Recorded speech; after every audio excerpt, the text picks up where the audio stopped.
Gerai, gerbiamas Sigitai Karbauskui, jau teks jums atsakyti, nes čia jau yra grinai kaip ir jums atsakymas. Ir klausimas, pasakykite, kas yra biurokratiniai trukdžiai? Kas yra biurokratiniai trukdžiai? Aš tarptautinius žodžius žodynų galiu. Aš matyčiau, biurokratinis trukdis į tą, jų neturėtų būti. Jeigu valdininkas, normalus darbuotojas administracijos, atėjus klientą, į jį žiūrėtų kaip į šeimininką, kaip į žmogų, jam stengtus padėti, o ne trukdyti, kaip tą sutvarkyti reikalą, tad jokių trukdžių nebūtų. Jis pats sulakstytų, pats atneštų gatavą produktą, paduotų talę. O dabar, suprantate, žiūrim pagal įstatymą, kaip nepadaryti, kaip jam sutrukdyti, kai jis ką nors atneštų, paduotų, pakištų. Ir prasidėtų biurokratiniai trukdžiai. Labai atsiprašau, tai biurokratiniai trukdžiai, vienu žodžiu, kas yra? Mūsų pačių nesusitvarkim su mūsų tarnautojais. Supratau. Mes nesijaučiau šeimininkai. Viskas laikas.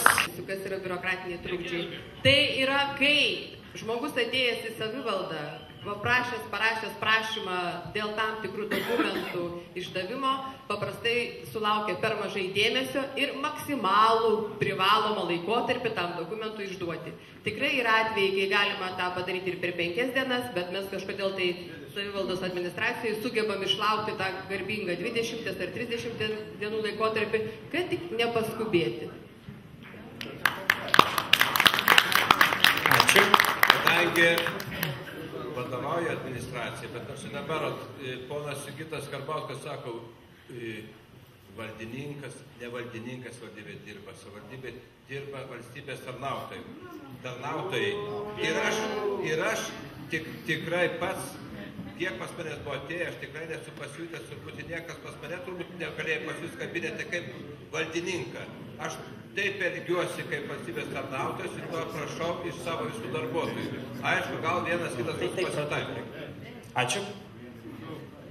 Ar jūs norite? Kad būtų sumažinti administracijos trukdžiai, kitaip tariant, administracijos našta mūsų gyventojams, mūsų klientams, kurie ateina į savivaldybę, mes jau esam dalinai įsteigę vienlangelį principą. Šio principo dirba architektūrų skyrius, socialinės paramos skyrius, vyriausybė iš mūsų reikalauja, kad mes įsteigtume vienlangelį principą visos savivaldybės pagrindu, bet jie neturim patalpų. Kai turėsim pakankamai patalpų, tada įgyvendinsim vienlangelį principą, o vienlangelį principas reiškia tai, kad žmogus padaręs prašymą, pareiškimą ar pagėdavimą, toj pačioj vietoje ir atsiima atsakymą. Įstatymus tai tvarka ir laiku. Ačiū. Jeigu galim ten toliau. Pats Macijauskas. Aš pabandysiu atsakyti į klausimą, nes čia visi bandė aiškinti, kodėl jie yra biurokratiniai trukdžiai. Tai, kada mes sukūrėme tokią sistemą, kad reikia gauti pažymą dėl pažymos, kad gauti pažymą. Aš irgi trumpai, trukdis biurokratinis, tai yra valdininko, politiko, tarnautojo savęs susireikšminimas. Aš pacituosiu Tomą Morą, kad kiekviena valdžia steigia teisės aktus. Teisės aktų sumažinti negalime, bet valdžios institucijas galime sumažinti. Tačiau kuo daugiau teisės aktų, tuo didesnė biurokratija. Ačiū. Kokios jūsų nuomonė būtų efektyviausios priemonės emigracijos ir nedarbo mažinimui? Mes pasitarsim. Kadangi vienas... Ne pirmoji vieta dėl pinigų. Pirmoji priežastis, kad išvažiavom, kad su mumis nesiskaita ir žmonėm nelaiko. Pirmoji priežastis. Tai va, būkime mėly ir geri. Ir savivaldybės administracijai linkiu, tikrai dirbkim su žmogum, tikrai jį gerbkim ir žiūrėkim, kad jis tikrai ir šeimininkas, ir neleiskim jam važiuoti. Dar vienas pavyzdys apie Dituvos turgų. Mes į ten 200 prekeivių, tas Blusų turgus. Čia, sakė, dirba su smulkiuoju verslu, bet tie patys smulkiuoju verslu, tas Botyrius, ten pats baisiausiai puola, čia ne ant to turgaus. Suprantate, prekiauja 200 prekeivių, reikia uždarom, išgainiuojam, sakom, blogai, dirvonas, reikia vėl atidarom. Tie žmonės, prieš 4 metus su jais bendrauti, tikrai. Tie patys įstatymai 10 metų prekiauti tuos turgus, momentas 2 metus buvo išgainiuoti. Čia nuo mūsų pačių priklauso, kaip mes, kokį mūsų požiūrį. Išvažiuoja tada, kai turi darbo, bet ne tik tais dėl to, kad turi darbo, bet turi gerą darbo užmokestį. Todėl pirmiausia reikia skatinti pramonės gamybos atsiradimą ir Klaipėdos rajone, bendradarbiaujant su Klaipėdos miestu, aišku, atsižvelgiant į teritorinius gyventojų išplanavimus, kad nepažeisti jau pastatytų kvartalų ir sudaryti patogias sąlygas gyventi žmonėms, kurie yra pasistatę namus, nes tik tais daugiau darbo vietų kelia konkurenciją darbo rinkoje ir tik po to didėja darbo užmokestis. Tai yra viena iš priežasčių. Antra priežastis, kaip galima didinti, tai būtent turizmo skatinimas, nes tai yra antras ekonomikos variklis. Kartu su Klaipėdos rajono savivaldybėmis ir gretutinėmis grąžinti reisus Palangoj. Ačiū. Ir aš manau, kad reikia dar gražinti savo rajoną, stengtisi, kad ateitų dar daugiau pas mus į rajoną gyventi. Tiek skaitant spaudoje, tiek kalbant su jaunais žmonėmis, pagrindinė priežastis, dėl ko jie išvažiuoja, tai yra nepagarbus elgesys darbdavių su savo darbuotojais. Jų neskatinimas, materialiai ir moraliai.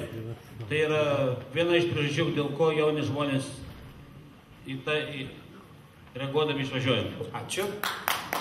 Ar visi oponuos, ar tiesiog būsi tiek, kurie kartą... Aš labai trumpai kaip visada. Pirmas dalykas, pagarba žmogui. Jį išgirsti ir jam atsakyti. Antras dalykas, visų lygių susidėliojimas, kad žmogus nevaikščiotų kažkam iš paskos, pradėdamas verslą ar darydamas kitą žingsnį. Ir kaip tie biurokratiniai trukdžiai, kaip sakėm, jeigu jie sumažės, tai emigracija mažės. Bet dar vienas dalykas yra.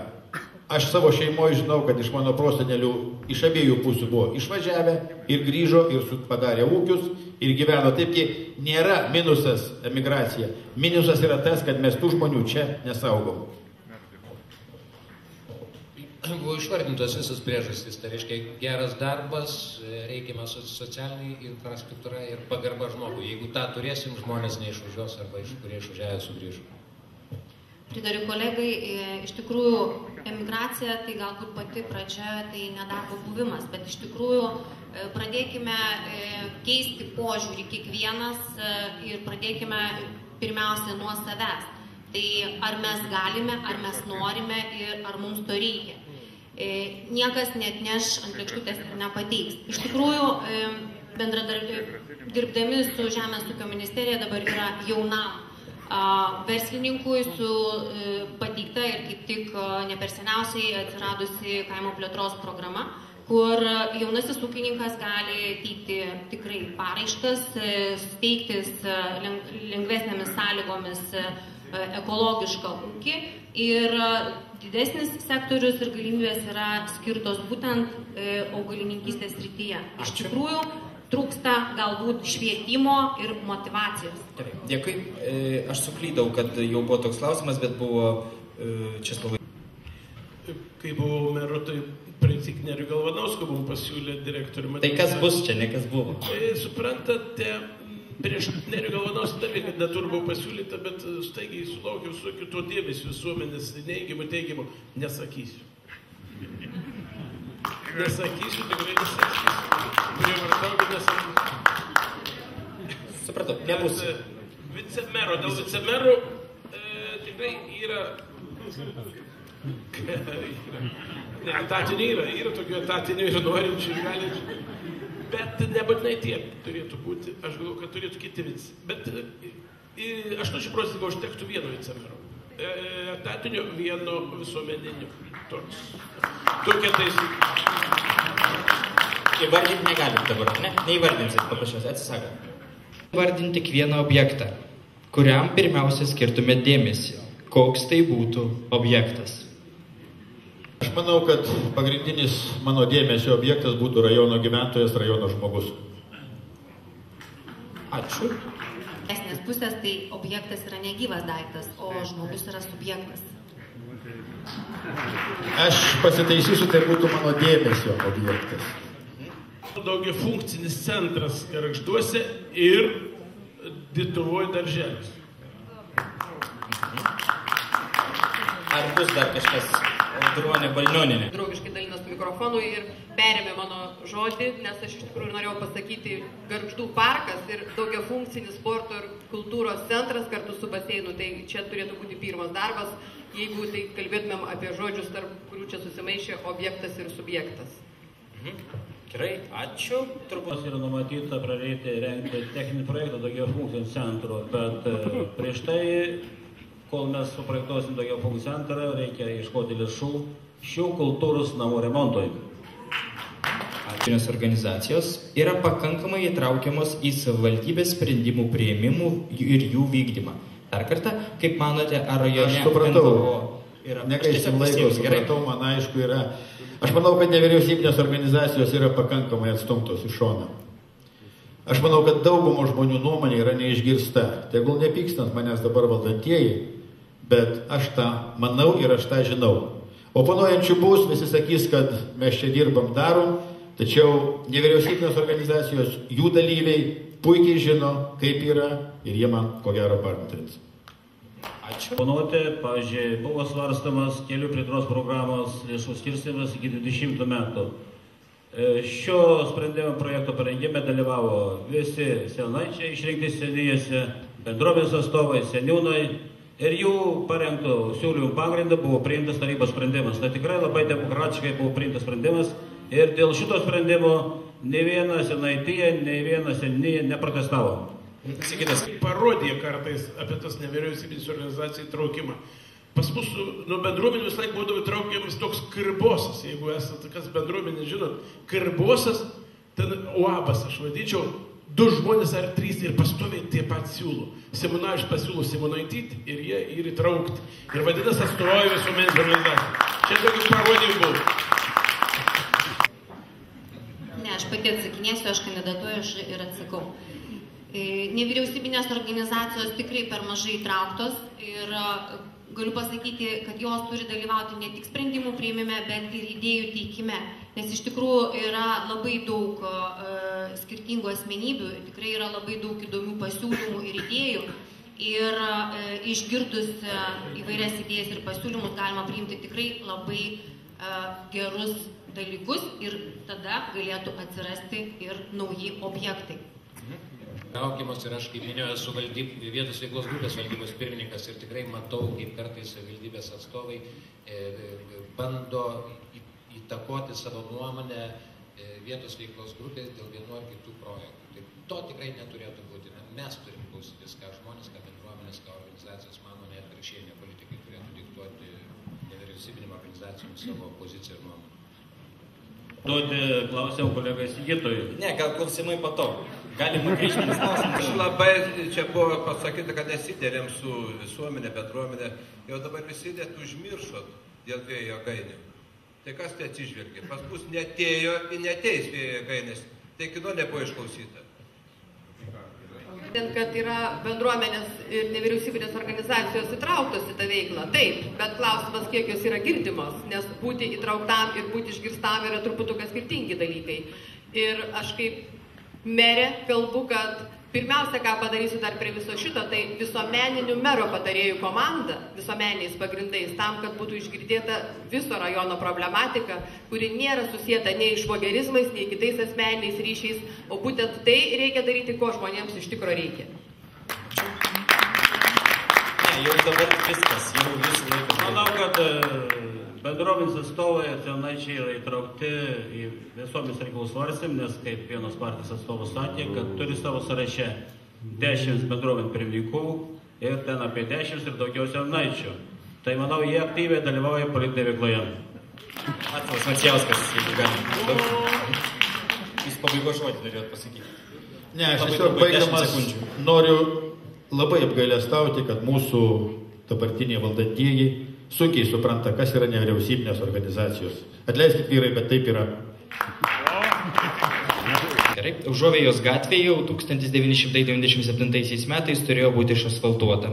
Kodėl gyventojai kenčia dulkes ir nuolatinį sunkvežimių reisavimą? Dėl negalėjimo važiuoti Klaipėdos gatve.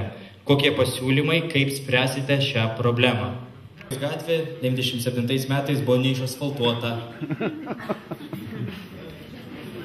Supratau, čia yra kvietinių pabaiga. Aš manau, kad gatvių asfaltavimo eiliškumas taip pat turi būti sudarytas. Ir Užuovėjos gatvė kaip po tokia senai jau yra magistralinė gatvė ir jos asfaltavimas turėtų būti traukiamas į pirmą eilę. Bet negaliu šiandien vienareikšmiškai atsakyti, kad šita yra pirmoji, bet eilė turi būti. Yra inžinieriniai tinklai pakloti ir jinai turi būti išasfaltuota, kalbos nėra. Ir taip, čia kalba kolegos apie planus, kurie yra sudaryti eiliškumo tvarka. Jie yra sudaryti, jų reikėtų ir laikytis. Ir dar reiktų įsivertinti intensyvumo ir pravažumo koeficientus, nes šita gatvė praktiškai yra magistralinė. Čia reikia nebekalbėti, o tiesiog paimti ir padaryti. Ačiū. Šiuo metu Užuovėjos gatvės baigiamas projektas ir aš manau, po projekto bus įgyvendinti. Nes planuose yra ir taryba yra patvirtinusi. Savivaldybės taryba yra priėmęs tokią nuostatą, kad gatves žvyrotus asfaltuojam iš centro į pakraščius. Tame tarpe yra galutinė gatvė yra Užuovės, bet taryba yra nusprendus pradėti Ramonių, Laukų gatvės galiukas, Glosnių, toliau eina Aušros gatvės, Alyvų gatvės galiukas, Pieva ir Užuovės. Tokį liktai Užuovės gatvė planuosi yra 17-18 metai asfaltuoti. Ačiū. Toliau. Šiandieną 1000 km neasfaltuotų, tikrai sudėtingai išasfaltuoti visas. Galėtumėm spręsti per tą laistymą, kuris tinka su tuo sūriu vandeniu. Bet šiandien dar neturime atlikę poveikio aplinkai tyrimo, tai šiek tiek problemą reikia greičiau greitinti tą ir tus bandyti žvyrkelius, kurių greitai išasfaltuosim, tikrai bent jau laistyti su tuo sūriu vandeniu. Ir tikrai gyventojai to nori, pageidauja, prašo ir maldauja. Ačiū. Aš manau, kad šiandien galbūt kiekvienas gali pasakyti, kad išasfaltuosim Užuovėjos gatvę, bet manau, vieną mes dalyką turim labai stebėti, ta prasme, kad verslas ne lėšų skirtų asfaltavimui. Ten, kur kūrėsi verslo įmonės, jos suinteresuotos, kad kelias būtų asfaltuojamas ir prisideda savo lėšų.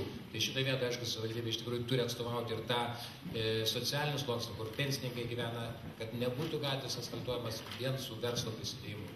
Ačiū. Ir Andželika Šaknienė. Iš tikrųjų, siūlyčiau visiems kandidatams ir visai visuomeniai ir bendruomeniai mažiau kalbėti, o daugiau daryti. Dėkui.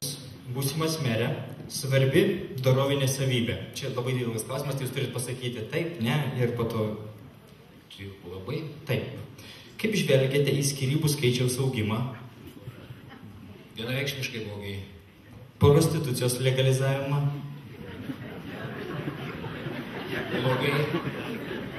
Ar naminukės gamyba Klaipėdos rajone bus įteisinta kaip kultūrinis paveldas?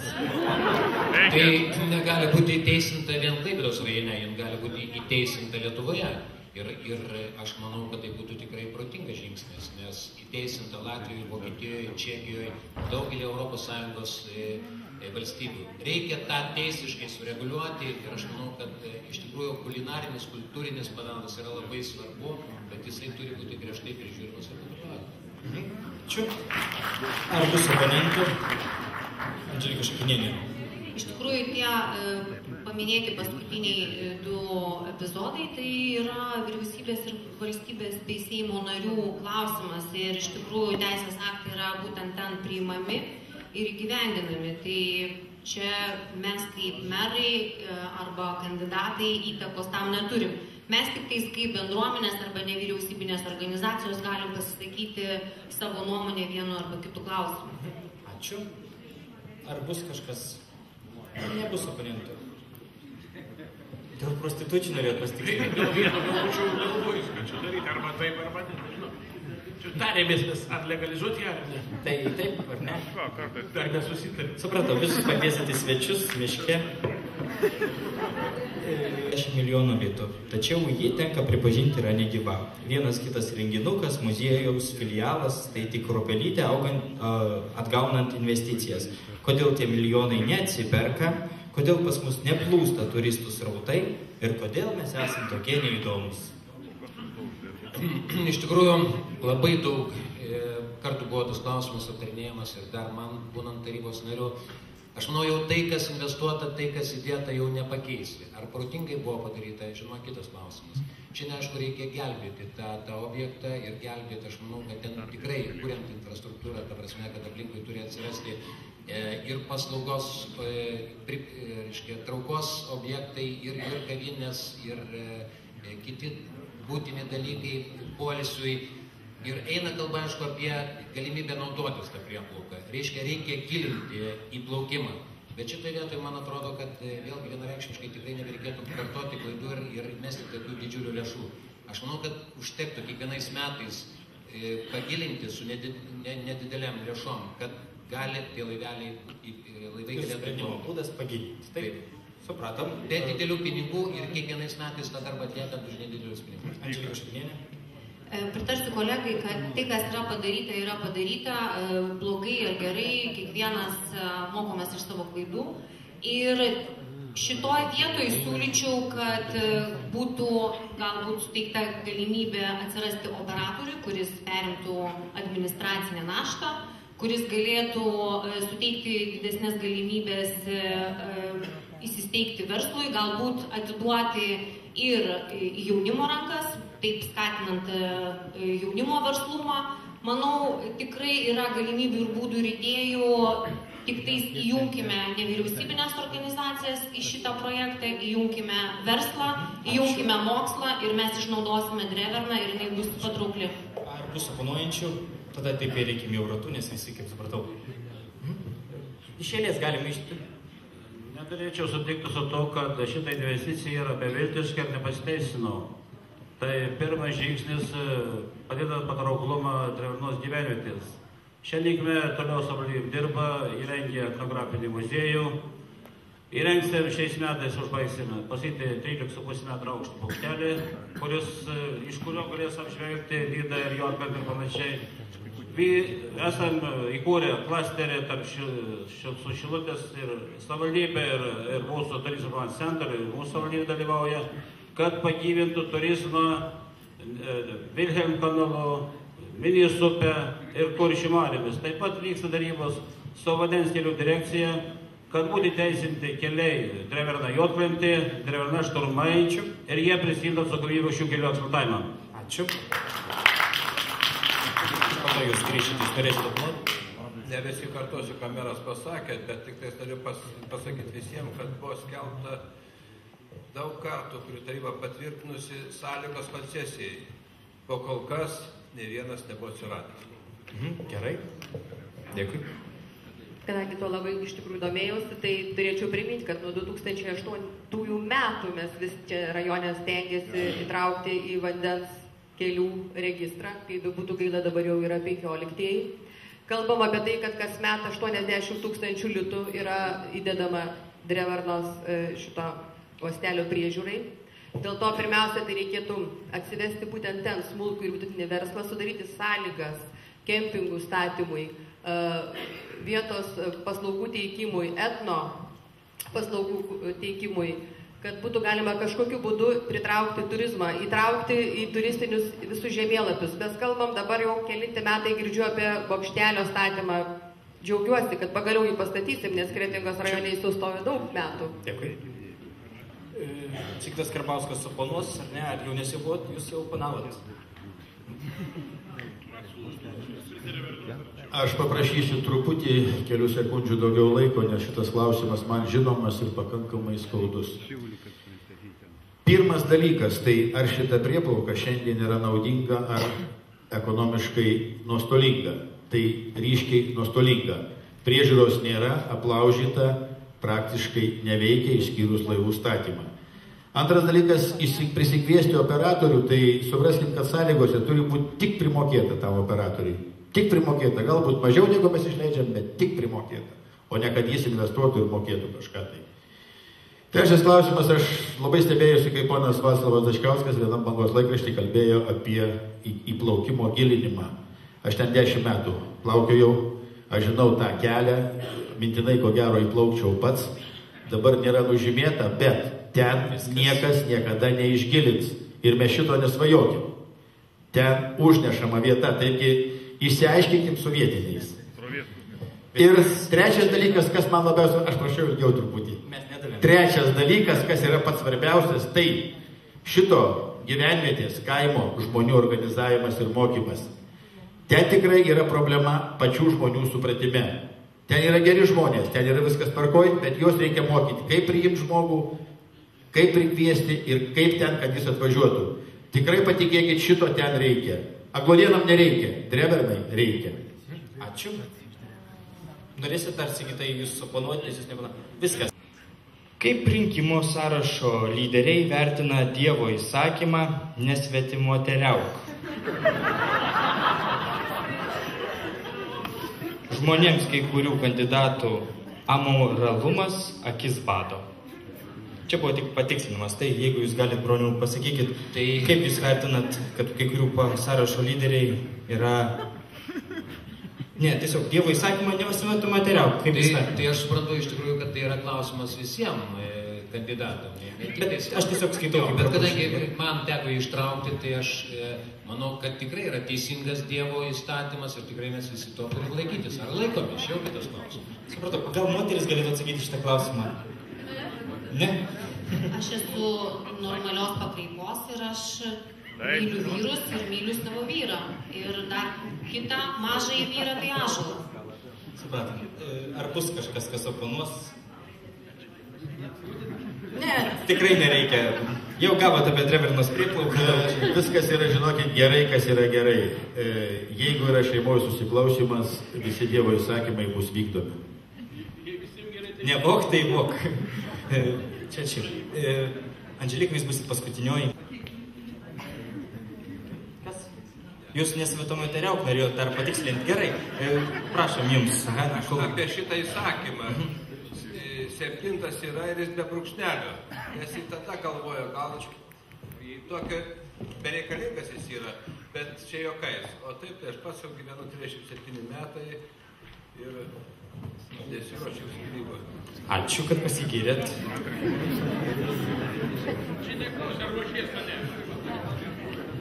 O klausimas, kaip jūs vertinat, to apie skyrybas, bet... Gerai, Andželika, jums klausimas, visi papildys, kaip ir tokios pataisyklės. Kokių turite naujų idėjų Klaipėdos rajono žmonėms? Iš tikrųjų, tikrai daug Atsiprašau, jeigu galima tylos dar kartą. Iš tikrųjų, daug idėjų išsakiau, tai ir inovatyvus darželis, kuris nebūtinai turi būti privatus, tai gali būti 50% privatus kapitalas, 50% valstybės. Gargždų turgaus modernizavimas ir infrastruktūros gerinimas. Iš tikrųjų, tai galėtų pritraukti mūsų smulkiuosius ūkininkus, kurie užsiima netradiciniu ūkiu.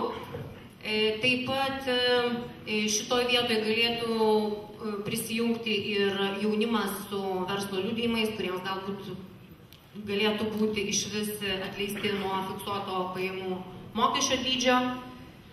Toliau, iš tikrųjų, idėjų daug, kad ir norėčiau, kad tos idėjos būtų įgyvendintos ir kad tos idėjos būtų įgyvendintos reikia lygiašonio trikampio. Ką tai reiškia lygiašonio trikampio? Tai turi būti verslas, tai turi būti mokslas ir tai turi būti valdžia.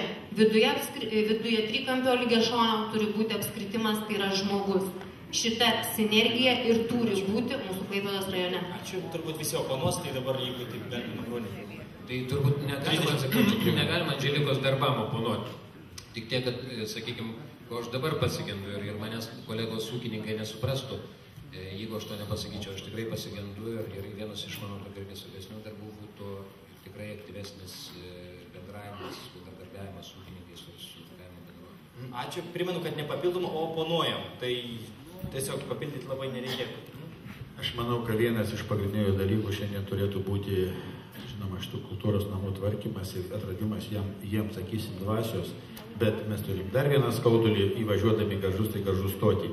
Apie tai, kad mes nekalbėjom. Toliau. Sigitas Karbauskis.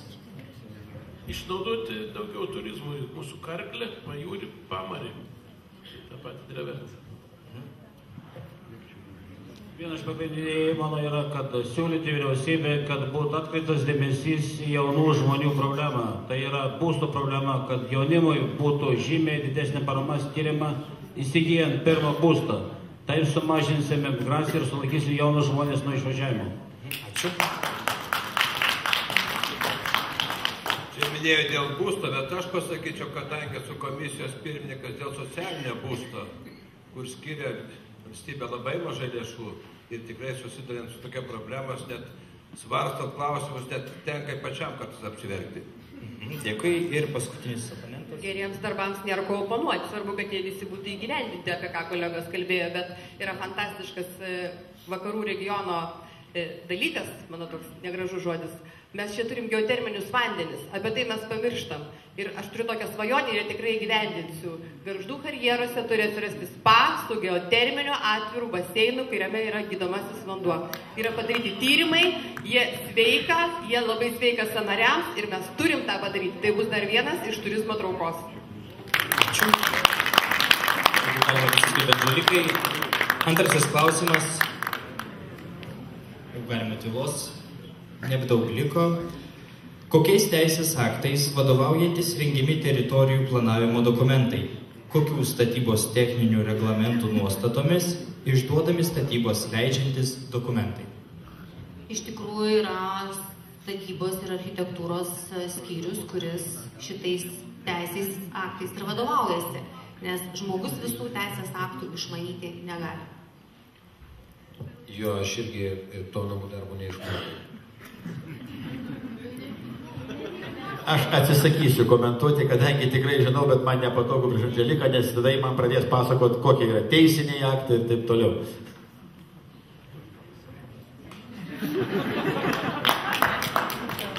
Statybos leidimui sąvadų skyrius ir dabar tikrai jokių problemų ir eilių nėra. Pagrindinis dokumentas yra teritorijų planavimo įstatymas ir jį lydintis STR-ai. O ten jau detaliau asmeniškai galėsiu pasakyti. Dėkui. Kodėl jūs manote, kad galite tapti Gargždų miesto mere? Čia parašyta Gargždų miesto mere. Taip kaip skaitom, taip kaip rašoma. Iš tikrųjų, pataisysiu Klaipėdos rajono mere. Kodėl turėčiau tapti? Iš tikrųjų, esu jaunas, energingas, inovatyvus žmogus ir niekada nesėdžiu vietoje ir visada kažką darau. Ir niekada nesakau, padarysiu, nueisiu, o tiesiog einu ir darau. Ir tikrai nemažai klausimų, problemų pavyksta išspręsti savivaldybės mastu, vyriausybės mastu. Tiesiog turi būti dialogas. Ir meras, Klaipėdos rajono meras, jisai turi būti diplomatas ir turi būti bendrauti su visais ir atstovauti visus.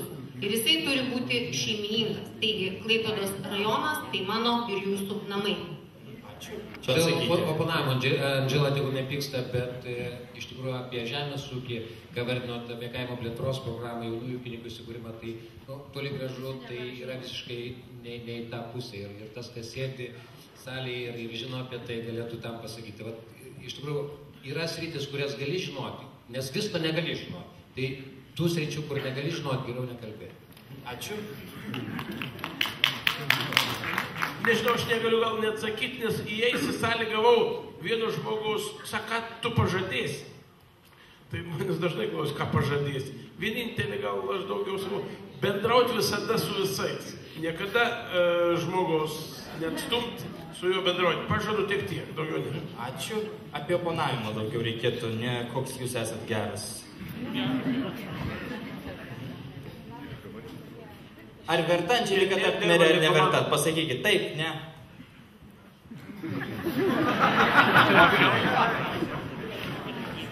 Tada bus oponavimas, bus įdomiau žiūrovai klausyti. Supratau, baigės oponentai. Aš norėčiau pasakyti. Taip, tiesiog, prašau. Kaip ponė, tikrai labai graži. 30 metus išgyvena, dabar jau žiūrite kitas. Eiti meras, čia manau, kad buvo labai teisingas klausimas, kad nenori būti Gargždų merė.